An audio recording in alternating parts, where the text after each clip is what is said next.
আসসালামু আলাইকুম প্রিয় ছোট ভাই বোনেরা, আজকে হচ্ছে আমরা রাজশাহী বোর্ড 2024 সালে আসার যে নেরেশনটি সেটি তোমাদেরকে সমাধান করে দিব। সো প্রথমে আমরা পুরো প্যাসেজটি একবার পড়বো, হ্যাঁ, তাহলে আমাদের ইন্টারেক্ট করতে সুবিধা হবে। সো কথা না বাড়িয়ে চলো শুরু করা যায়। লক্ষ্য করো, এখানে বলা হচ্ছে why are your children crying my daughter, ওহে মাই কন্যা, ওহে আমার কন্যা, তোমার যে সন্তানগুলো, তোমার যে শিশুগুলো কেন কান্না করতেছে। হ্যাঁ, দে হ্যাভ বিন স্টারভিং, তারা হচ্ছে কি ক্ষুধার্ত। সেড দ্য ওমেন, মহিলাটি বললো তারা হচ্ছে এই যে বাচ্চাগুলা, এই বাচ্চাগুলো হচ্ছে কি ক্ষুধার্ত। Have you none else in the world, তোমার কি পৃথিবীতে আর কেউ নেই, এই পৃথিবীতে কি তোমার কি আর কেউ নেই। মাই হাজবেন্ড ডাইড সাম মান্থস এগো, আমার যে স্বামী তিনি হচ্ছে কি কয়েক মাস আগে মারা গিয়েছে। He loved them neither money nor any property, বলতেছে আমার যে স্বামী তিনি হচ্ছে কয়েক মাস আগে মারা গেছে এবং তিনি যে আমার এই যে সন্তানগুলো রেখে গেছে তাদেরকে কি কোনো সম্পত্তিও রেখে যায় নাই এবং কোনো কি কোনো টাকাও রেখে যায় না এবং কোনো সম্পত্তিও রেখে যায় নাই। So they are in great distress, এই যে সন্তানগুলো তারা এখন কি আছে, খুবই দুর্দশায় আছে, খুবই সমস্যায় আছে। They have to starve sometimes, তাদেরকে প্রায় কি করতে হয়, তাদেরকে মাঝে মাঝে কি থাকতে হয়, ক্ষুধার্ত থাকতে হয়। What a pity it is said the caliph, হ্যাঁ, কলিফা হচ্ছে একটা সমবেদনা জানাচ্ছে আর কি এই মহিলাটিকে। দেখো তাহলে এই প্যাসেজটা পড়ার পরে আমি বুঝতে পারলাম বা আমরা বুঝতে পারলাম যেখানে কনভারসেশন হচ্ছে কার সাথে, এক হচ্ছে খলিফার সাথে, আর কার সাথে, খলিফার সাথে মহিলা। তাহলে কার কার সাথে মানে কনভারসেশন হয়েছে, খলিফার সাথে ওমেনের, ঠিক আছে। একবার ওমেন কথা বলছে, খলিফা শুনছে, একবার মানে খলিফা কথা বলছে, ওমেন শুনছে, ঠিক আছে। সো প্রথমে চলো আমরা করি। দেখো এখানে বলা হচ্ছে why are your children crying my daughter, এই যে মাই কন্যা, ওই মাই কন্যা, এই যে মহিলাটা আছে না, মহিলাটাকে ওই খলিফা কন্যা বলে সম্বোধন করছে এবং কন্যা বলে সম্বোধন করার পরে বলতেছে why are your children crying, মা তোমার বা সন্তান, তোমার কন্যা, তোমার যে সন্তানগুলা কেন কান্না করতেছে, তোমার বাচ্চাগুলা কেন কান্না করতেছে। দেখো তোমরা যখন এটা করতে যাবা তোমার প্রথমে তোমার সমস্যাটা হবে কেন জানো, বলো এখানে তো কোনো যে রিপোর্টিং ভার্ব যে আছে এখানে দেয়া আছে কি না, কিন্তু তুমি বুঝতে পারতো এই কথাটা কার, যে এই কথাটা হচ্ছে কার, খলিফার। এই কথাটা কার, খলিফার। মূলত সেন্টেন্সটা এরকম হওয়ার কথা ছিল যে রিপোর্টিং ভার্বটা দেওয়ার কথা ছিল এরকম যে দা cliff, CALIP, the caliph said to the woman, হ্যাঁ, এরপরে যে অংশটা what are your children crying, এরকম হওয়ার কথা ছিল, তাই না। The caliph said to the women, caliph বা খলিফা ওমেনকে বললো যে তোমার বাচ্চাগুলা, তোমার সন্তানগুলা কেন কান্না করতেছে, এরকম হওয়ার কথা ছিল, কিন্তু এটা কিন্তু নাই, যে অংশটা কিন্তু এখানে নাই। কিন্তু তোমার এটা পেসেজ পরে তোমাকে বুঝে নিতে হবে যে আসলে এখানে কি যে রিপোর্টিং ভার্বটা উজ্জ আছে, তোমাকে এটা ধরে তারপর কি করতে হবে। তো অধিকাংশ শিক্ষার্থীরা ভাই এই জায়গায় ভুলটা করে, আসলে বললে তো ভাই এখানে তো রিপোর্টিং ভার্বই নাই, তাহলে আমি এটা কেমনে করবো। তাহলে তোমাকে আসলে প্রথমে পড়া পেসেজ পরে তোমার বুঝতে হবে যে এই কথাটা কে বলছে, আসলে এই কথাটা কে বলছে, what are your children crying my daughter, এই কথাটা কে বলছে, খলিফা বলছে কিন্তু, তাই না। তাহলে আমি এটা করি, প্রথমে দেখো তো এখানে কি আছে, মাই ডটার, অর্থাৎ এখানে কি বলতেছে, এই মহিলাটাকে মাই ডটার বলে মানে খলিফা কি করতেছে, সম্বোধন করছে। তাহলে আমরা জানি সম্বোধন করলে, অ্যাড্রেস করলে প্রথমে কি দিতে হয়, অ্যাড্রেসিং দিতে হয়, তারপরে হচ্ছে যাকে সম্বোধন করে তাকে দিতে হয়, এরপরে এস দিতে হয়। বলো তো আমি এখানে কি দিব, প্রথমে দিব কি অ্যাড্রেসিং,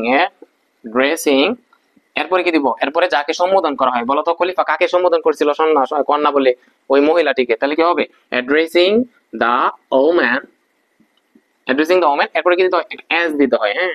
এরপরে বলো কি বললো, মাই ডটার, মাইটা কি ফার্স্ট পারসন না, ফার্স্ট পারসন কাকে দেখে চেঞ্জ হয়, সাবজেক্ট দেখে। সাবজেক্ট কারা এখানে বলো তো, খলিফা না। তাহলে খলিফার জন্য আমরা কি ব্যবহার করি, হি ব্যবহার করি। যেহেতু মাই কি পসেসিভ, তাহলে হির পসেসিভ কি হবে, ভাইয়া হির পসেসিভ হবে হিজ, কি হবে হিজ। এরপরে কি আছে, ডটার আছে, হ্যাঁ, his daughter, addressing the woman as his daughter. এরপরে তুমি কি করবা, দ্য কলিফা কলিফ দ্য কলিফ কি হবে বলো, এটা কি sentence, why are your children crying, তোমার সন্তানগুলো কেন কান্না করতেছে, এটা কোন ধরনের সেন্টেন্স, এটা হচ্ছে ইন্টারোগেটিভ সেন্টেন্স। আর ইন্টারোগেটিভ সেন্টেন্সে সিটের পরিবর্তে কি হয়, আস্কড হয়, হ্যাঁ, আস্কড। এরপরে কাকে আস্কড করছে, তুমি বলো ওমেন কে না, তুমি ওমেন দিলেও চলবে না দিলেও চলবে, ঠিক আছে। তুমি তো একবার ওমেন ব্যবহার করছো, তাহলে দেওয়া দরকার, আর যদি দেও তাহলে এর প্রোনাউন দিয়ে দিও, হার দিয়ে দিও, আস্কড হার, তাকে প্রশ্ন করলো। ইনভার্টেড কমার পরিবর্তে কি হবে, হোয়াই হবে, কারণ হচ্ছে ডাব্লিউ কোয়েশ্চন থাকলে চেঞ্জ নাই। এরপরে কি করতে হয়, সাবজেক্ট দিতে হয়, কি দিতে হয়, সাবজেক্ট দিতে হয়। সাবজেক্ট কেটা এখানে বলো তো, ইউর চিলড্রেন হচ্ছে কি সাবজেক্ট, ইউরটা কোন পারসন, সেকেন্ড পারসন, কাকে দেখে চেঞ্জ হবে, অবজেক্ট দেখে। অবজেক্টটা এখানে কেটা, ওমেন, ওমেনের জন্য কি হবে বলতো, শি হয় না, কিন্তু ইউটা কি পসেসিভ, তাহলে শির পসেসিভ কি হবে, হার হবে, her children, why her children. এরপর টেন্সটা আমি চেঞ্জ করব, কি আছে, আর ক্রাইং মানে কি প্রেজেন্ট করে নেওয়া হয়ে যাবে কি পাস্ট করে নেওয়া, তাহলে কি হবে, পাস্ট টেন্স মানে কি ওয়াজ ওয়্যার, হার চিলড্রেন, চিলড্রেন যেহেতু প্লুরাল কি হবে, ওয়্যার হবে, হ্যাঁ, ওয়্যার ক্রাইং, শেষ এতটুকু। এরপরে দেখি কি আছে, they have been starving said the women, এই কথাটা কে বলছে? দে হ্যাভ বিন স্টারভিং, তারা হচ্ছে কি ক্ষুধার্ত, হ্যাঁ। সেড দ্য ওমেন, মহিলা বললো। তাহলে কি হবে এখানে বলতো? যেহেতু খলিফা প্রশ্ন করছে কেন কান্না করতেছে, হ্যাঁ, তারপরে মহিলা বলতেছে তারা হচ্ছে কি ক্ষুধার্ত, তাহলে কি মহিলা কি করছে? সে উত্তর দিছে না? তাহলে উত্তর দিলে কি হয়? দ্য ওমেন রিপ্লাইড, ইনভার্টেড কমার পরিবর্তে কি হবে? যেহেতু অ্যাসার্টিভ সেন্টেন্স, দ্যাট হবে, হ্যাঁ। দে হচ্ছে কি একটা থার্ড পারসন না? থার্ড পারসনে তো কোনো চেঞ্জ নাই, তাহলে দেই হবে। দে, এরপরে বলো have been verb plus ING, present perfect continuous হয়ে যাবে কি past perfect continuous. Past perfect continuous মানে কি? Had been plus verb plus ING, তাহলে কি হবে এখানে? They had been verb plus ING starving, হ্যাঁ, STARVING, হ্যাঁ, স্টারভিং। শেষ। এরপরে এর অংশটা দেখি আমরা। Have you none else in the world, তোমার কি এই পৃথিবীতে আর কেউ নাই? My husband died some months ago, যাই হোক। এখন দেখো এই অংশটা, have you none else in the world, বলো তো এই কথাটা কে বলছে? Have you none else in the world, এই কথাটা কে বলছে? এই কথাটা বলছে কি? এই কথাটা বলছে যে খলিফা। কেন বলছে? খলিফা বলছে যে have you none else in the world, এই পৃথিবীতে কি তোমার আর কেউ নাই? যেহেতু খলিফা বলছে তাহলে কি হবে? না খলিফ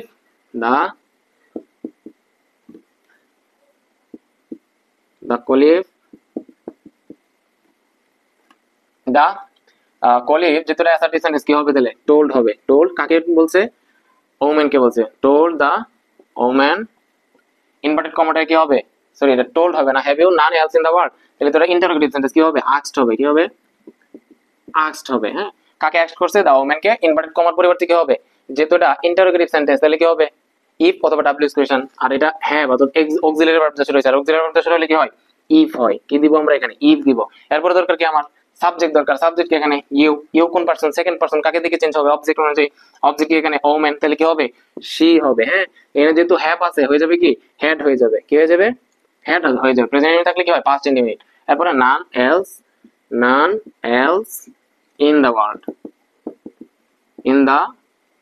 ওয়ার্ল্ড, হ্যাঁ।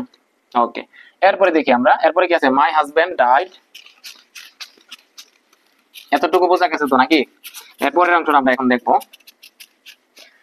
এখানে বলা হচ্ছে my husband died some months ago, he left them neither money or nor any property, so they are in great distress, they have to starve sometimes. এই যে চারটা কথা, এই চারটা কথাই কি বলছে? ওমেনে বলছে কিন্তু, তাই না?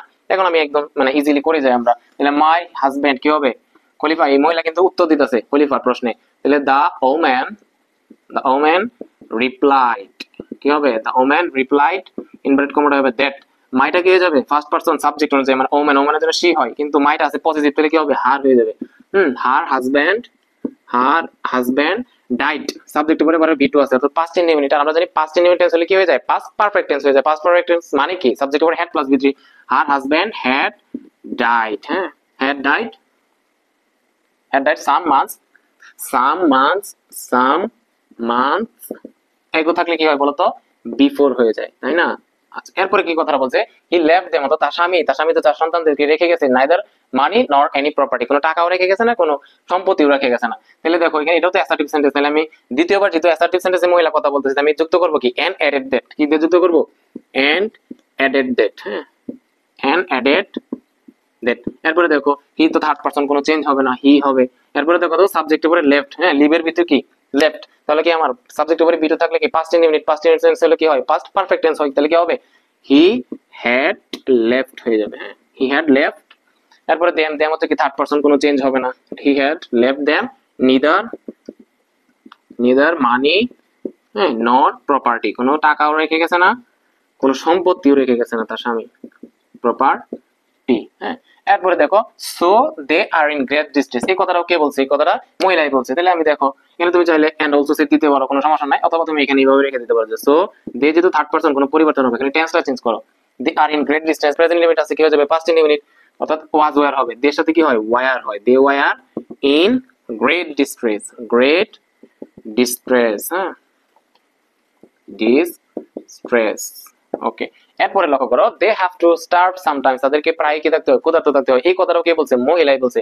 তাহলে আমি এখানে আবার সাবজেক্ট দিই, সমস্যা নাই, যে দা ওমেনও দিতে পারো অথবা শিও দিতে পারো। শি অলসো সেড দ্যাট, যে দে কি থার্ড পারসন, কোনো পরিবর্তন নাই। দে হ্যাভ টু থাকলে কি হয়ে যাবে? হ্যাভ টু হয়ে যাবে। প্রেজেন্ট ইনডিফিনিট থাকলে পাস্ট ইনডিফিনিট হয় না, তাহলে কি হবে? দে হ্যাভ টুর জায়গায় কি হয়ে যাবে? They had to starve, they have to starve sometimes, তাদেরকে মাঝে মাঝে কি থাকতে হয়? সাম ক্ষুধার্ত থাকতে হয়। এরপর দেখো আরেকটা সেন্টেন্স আছে, what a pity it is said the caliph. কলিফা হচ্ছে কি জানাইলো, একটা একটু সমবেদনা জানাইলো, তাই না? তাহলে বলো যে কি হবে, এটা যেহেতু এক্সক্লেমেটরি সেন্টেন্স, আর আমরা জানি এক্সক্লেমেটরি সেন্টেন্স যদি কি বোঝায়, দুঃখ বোঝায়, দুঃখ বোঝাইলে কি হয়, এক্সক্লেমড উইথ সরো হয়, এক্সক্লেমড উইথ কি হয়, সরো হয়। তাহলে কি হবে, দা কলিফ খলিফা কি হবে, এক্সক্লেমড উইথ সরো, সরো ইনভার্টেড কমাটা কি হবে, দ্বিতীয় এক্সক্লেমেটরি কি হবে, দ্যাট হবে। এরপরে কি দরকার, সাবজেক্ট দরকার। সাবজেক্ট বলো তো, এক্সক্লেমেটরি সেন্টেন্স সাবজেক্ট কোথায় থাকে, একদম সর্বশেষের দিকে থাকে, হ্যাঁ, ভার্বের আগে। যে ইট, ইট তো থার্ড পারসন, কোনো চেঞ্জ হবে না, ইট। এরপর ইজটা কি হয়ে যাবে, ওয়াজ হয়ে যাবে। বলতো আমি বলছিলাম এক্সক্লেমেটরি সেন্টেন্স যদি কি থাকে, নাউন থাকে, তাহলে নাউনের আগে কি দিতে হয়, গ্রেড দিতে হয়। পিটিটা কি একটা নাউন না, তাহলে এর আগে কি দিতে হবে, গ্রেড। আর যদি অ্যাডজেক্টিভ থাকে তাহলে আমরা কি দিই, এডভার্ব অর্থাৎ ভেরি দিই, হ্যাঁ। তাহলে পিটি যেহেতু নাউন, এর আগে কি দিতে হবে, গ্রেড দিতে হবে, গ্রেড পিটি। বেশ, হয়ে গেল। ঠিক আছে, সো দেখো কত সুন্দর করে তোমাদের প্রেজেন্টেশনটা শেষ হয়ে গেছে। তোমার প্রথম কাজ হচ্ছে পড়া, পেজ একবার পড়া, পড়ার পর তোমার আইডেন্টিফাই করা যে কোন বক্তব্যটা কার। তুমি যদি এতটুকু আইডেন্টিফাই করতে পারো, তাহলে তোমার 50% প্রেজেন্টেশন ভাই তোমার অর্ধেক শেষ। এরপরে তুমি জাস্ট হ্যাঁ পেজ গুলোকে খালি ইনভারমেন্ট ইনডিরেক্ট করে দিলা আর কি। তো আশা করি তোমাদের ক্লাসটি ভালো লেগেছে আর কি। যদি ভালো লেগে থাকে তাহলে আমার চ্যানেলটি সাবস্ক্রাইব করে দিও, কেমন? সো ভালো থাকো, সুস্থ থাকো, আল্লাহ হাফেজ।